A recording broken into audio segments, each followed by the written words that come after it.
PM Modi ने शुक्रवार को दूसरी चुनावी रैली राजस्थान के बाड़मेर में की। यहां आरोप लगाया कि इंडी गठबंधन के दल देश के परमाणु हथियार खत्म करना चाहते हैं। उन्होंने कहा कि मैं पूछना चाहता हूं कि आप किसके इशारे पर काम कर रहे हैं, जो भारत को शक्तिहीन करना चाहता है। आखिर किसके दबाव में आपका गठबंधन हमारी परमाणु ताकत को खत्म करना चाहता है। तो अमेरिका ने राष्ट्रपति ने अपने घर में व्हाइट हाउस में बड़ा भोज रखा था, लेकिन मजा देखिए, उस भोज में जितनी चीजें खाने के लिए बनाई थी वो हमारे मोटे अनाज में से बनाई थी, हमारे बाजरे, हमारा ज्वार उसमें से बनाई थी। दुनिया में जो मेरा छोटा किसान पानी के अभाव में खेती करता है, मोटा अनाज पैदा करता है, मैंने दुनिया को समझाया है ये मामूली अनाज नहीं है, ये सुपर फूड है, सुपर फूड। आपकी सेहत के लिए उत्तम फूड है। और मैं दुनिया में आपके किसानों के द्वारा बनाई ये बाजरा ज्वार दुनिया में बेच रहा हूं। दोस्तों, मूंग का समर्थन मूल्य भी आज जितना है उतना कभी नहीं था। मोदी आपके सुख दुख में आपके साथ है, क्योंकि आपके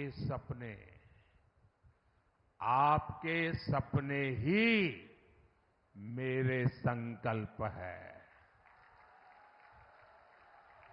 साथियों, एससी, एसटी, ओबीसी भाइयों और बहनों के साथ दशकों तक भेदभाव करने वाली कांग्रेस आजकल एक पुरानी रिकॉर्ड बजा रही है। जब भी चुनाव आता है, संविधान के नाम पर झूठ बोलना ये इंडिया अलायंस के सब साथियों की फैशन बन गई है। वो कांग्रेस जिसने बाबा साहब के जीते जी उन्हें चुनाव हरवाया, जिसने बाबा साहब को भारत रत्न नहीं मिलने दिया, जो वो कांग्रेस जिसने देश में आपातकाल लगाकर संविधान को खत्म करने की कोशिश की, आज वो मोदी को गाली देने के लिए संविधान के नाम पर झूठ की आड़ ले रही है। ये मोदी है जिसने देश में पहली बार संविधान दिवस मनाना शुरू किया। ये कांग्रेस वालों ने संविधान दिवस मनाने का विरोध किया था। पार्लियामेंट में भाषण है उनका। क्या बाबा साहब का ये अपमान है कि नहीं है? संविधान का अपमान है कि नहीं है? इतना ही नहीं, ये मोदी है जिसने बाबा साहब से जुड़े पंच तीर्थों का विकास किया।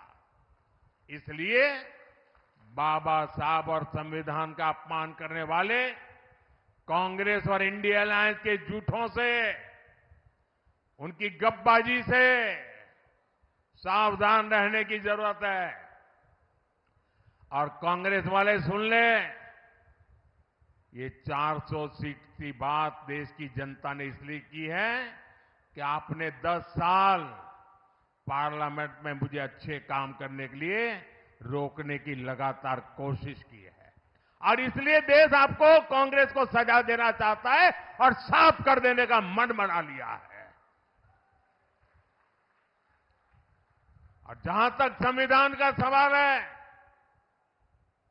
आप मान के चलिए और मोदी के शब्द लिख के रखिए, बाबा साहब आंबेडकर खुद आ जाए तो भी संविधान खत्म नहीं कर सकते हैं। हमारा संविधान सरकार के लिए गीता है, रामायण है, महाभारत है, बाइबल है, कुरान है, ये सब कुछ हमारे लिए हमारा संविधान है। साथियों, भारत के खिलाफ ये इंडिया अलायंस वाले कितनी नफरत से भरे हुए हैं, ये इनके मैनिफेस्टो में भी नजर आता है। कांग्रेस के मैनिफेस्टो में तो बंटवारे की गुनहगार मुस्लिम लीग की छाप नजर आती है।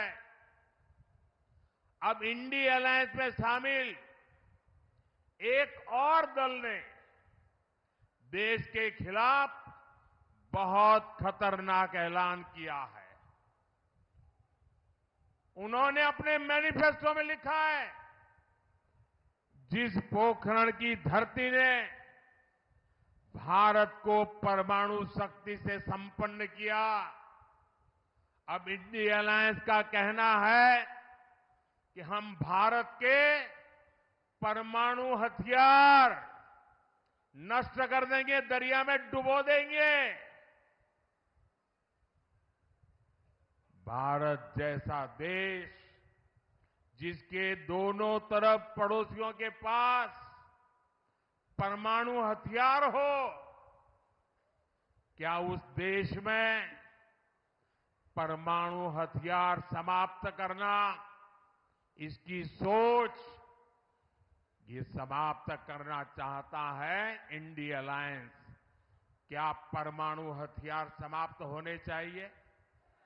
मुझे सबका जवाब चाहिए। क्या परमाणु हथियार समाप्त होने चाहिए? क्या परमाणु हथियार समाप्त होने चाहिए? मैं जरा कांग्रेस को पूछना चाहता हूं, आपके ये साथी, ये आपके इंडी अलायंस के साथी किसके इशारे पर काम कर रहे हैं? ये कैसा गठबंधन है जो भारत को शक्तिहीन करना चाहता है? आखिर किसके दबाव में आपका ये गठबंधन हमारे परमाणु ताकत को समाप्त करना चाहता है? एक तरफ मोदी भारत को शक्तिशाली राष्ट्र बनाने में जुटा है, वहीं इंडी गठबंधन वाले भारत को कमजोर देश बनाने का ऐलान कर रहे हैं। माता तनोट राय की धरती के लोग क्या इसे स्वीकार करेंगे? कमजोर देश आपको मंजूर है? शक्तिहीन देश आपको मंजूर है? क्या ऐसा सोचने वालों को सजा देंगे? इस चुनाव में सजा देंगे? कमल पर वोट दबा करके उनको सजा देंगे? और इसलिए पूरे देश के लोगों को इंडी गठबंधन से सतर्क रहने की जरूरत है। साथियों, जिस भारत मां के लिए हम अपने जीवन की परवाह नहीं करते, ये कांग्रेस पार्टी उसे सिर्फ एक जमीन का टुकड़ा मानती है। और इसलिए कांग्रेस के राष्ट्रीय अध्यक्ष राजस्थान की वीर भूमि में आकर कहते हैं कि मोदी ने कश्मीर से 370 हटाया तो राजस्थान से उसका क्या लेना देना, क्या वास्ता? यहां आकर के बोल के गए हैं। ये राजस्थान की राष्ट्रभक्ति पर ऐसा सवाल करने की हिम्मत करते हैं। जिस राजस्थान के वीरों ने सीमा पर कश्मीर के लिए सीने पर गोलियां खाई, उससे पूछते हो कि कश्मीर से क्या वास्ता? इस बाड़मेर के सपूत भीखाराम मुंड ने करगिल युद्ध में अपना बलिदान दे दिया था। और कांग्रेस कहती है कि कश्मीर का राजस्थान से क्या वास्ता? जिस राजस्थान में, कश्मीर में जन्मे बाबू साहब रामदेव जी की घर घर पूजा होती हो, उससे पूछते हो कि कश्मीर से क्या रिश्ता?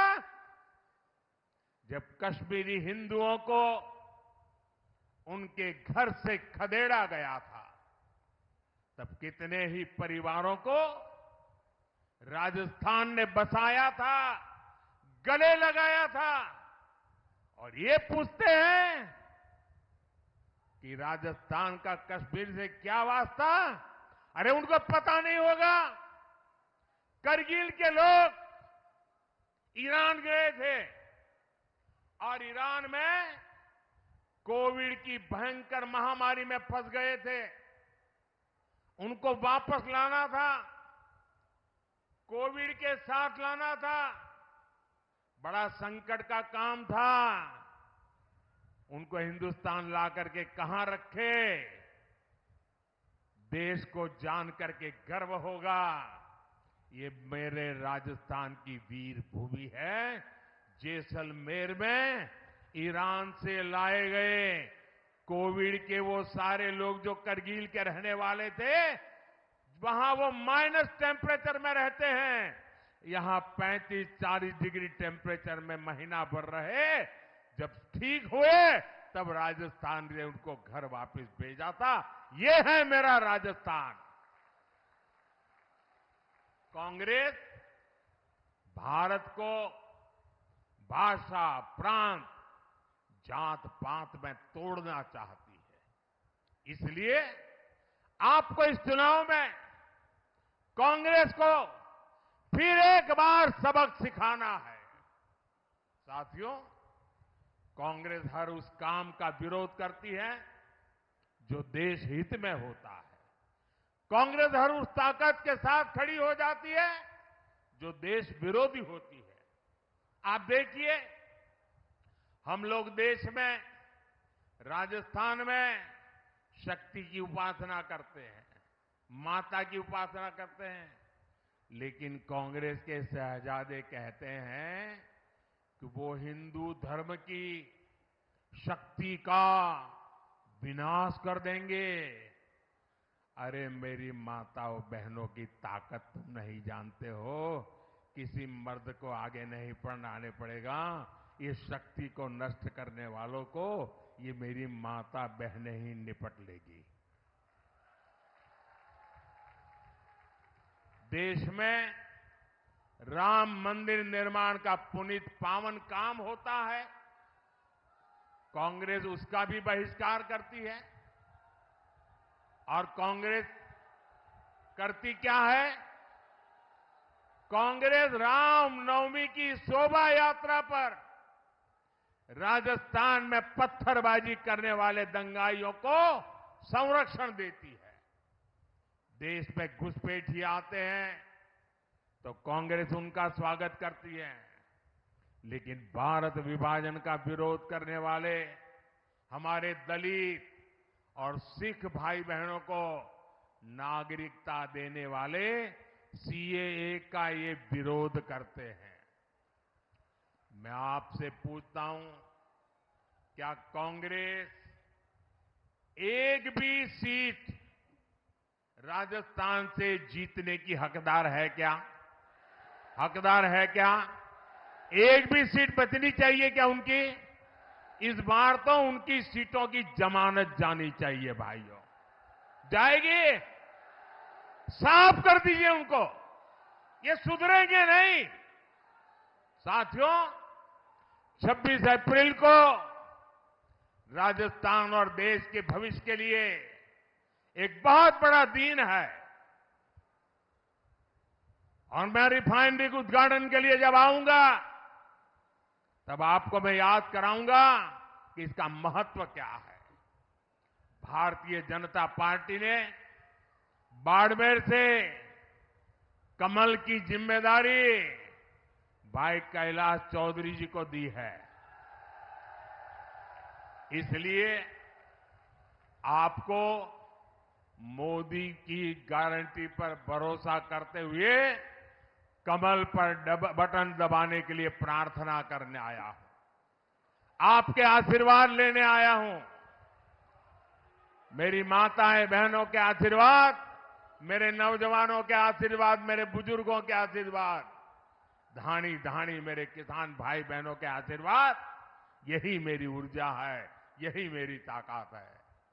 चाहे जितनी गर्मी हो, 26 अप्रैल को सुबह सुबह ही कमल का फूल खिलना चाहिए। खिलेगा?